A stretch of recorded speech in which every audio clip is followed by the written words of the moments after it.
What's up racers, and welcome to RaceX. So you're looking to buy or lease a new Ford Fiesta. Should you get it?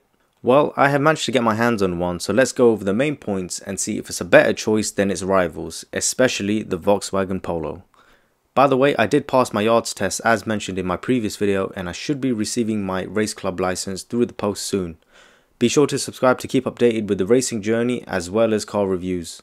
I will also be attending the British Motor Show in August, so make sure you subscribe to keep up to date with the latest cars coming out.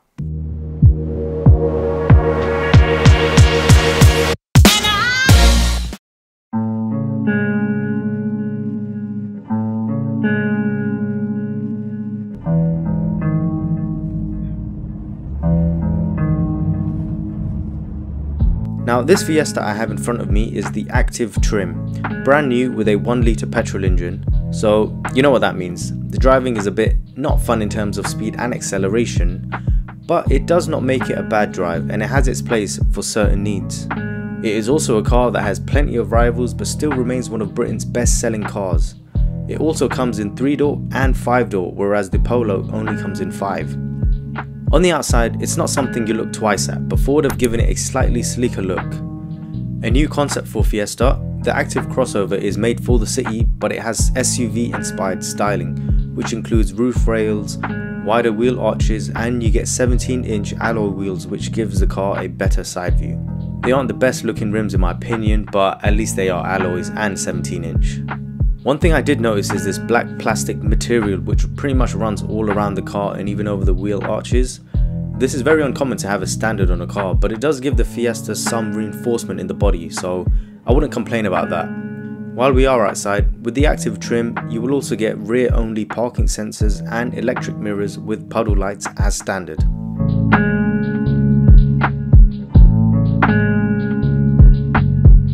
The interior of the Ford is probably where it will win you over more than the outside will. It is a big step up in design from the previous versions. This Fiesta has a keyless start and there is a nice little pocket here for your key. So every single trim comes with a height adjustable driver's seat. I also love the driving position and love the sides of the seats. This kind of slope thing sticking out keeps your body in position when cornering. Very comfortable, but only the upper X level trims will get you adjustable lumbar support. The steering wheel is pretty standard and has your usual layout. I love that the car has normal dials and physical buttons you can press instead of touchpads. It feels great for what you pay, but it's not as premium as the Polo interior, but there's definitely not much to really complain about except for the door bins. I found that they are okay for space. They are small as you would expect, but then it kind of goes in further so you can't really get your hand in there. It could be annoying if something small slides in the back. It might be a pain to get it back out. Another thing is the glove box. Small size of course, but the door is a bit flimsy and the dropping action feels like you're damaging it. When I first used it, it wasn't clicking back into place properly, but then I realized you just had to press a little harder. Aside from that, in some areas where the plastic feels cheap and scratchy lower down in the car, the rest of the interior is fine. It's still got enough room to place your items. Onto the infotainment system. The main thing I like about this is that it is high up, so you don't have to take your eyes off the road for so long when you are using it. It is also very sturdy, which it has to be since it's not built inside the cabin like most cars. I found the infotainment very easy to use and fairly responsive.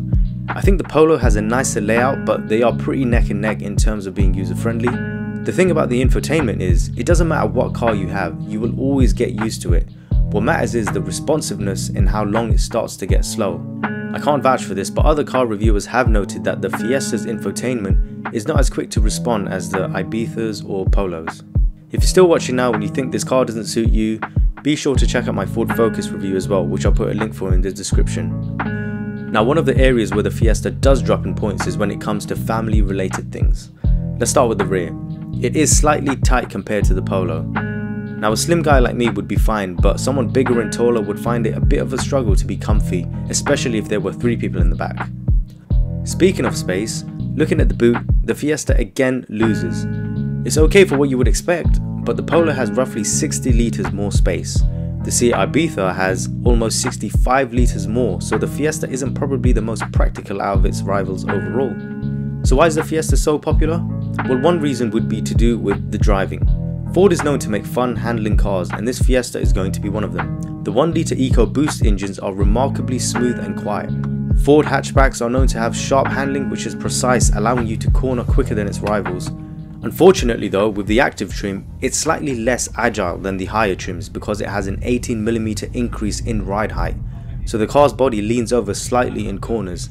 But the difference is small, and to notice it you would have to be driving pretty aggressively, and if you decided to buy a 1-litre engine, you probably aren't interested in treating the roads as your racetrack anyway. Now you will also get heated windscreen as standard across all trims, alongside with the rear parking sensors, apart from the Trend trim. This also applies to the sat-nav. One thing that surprised me is the price for the Fiesta is a little steeper than the Polo.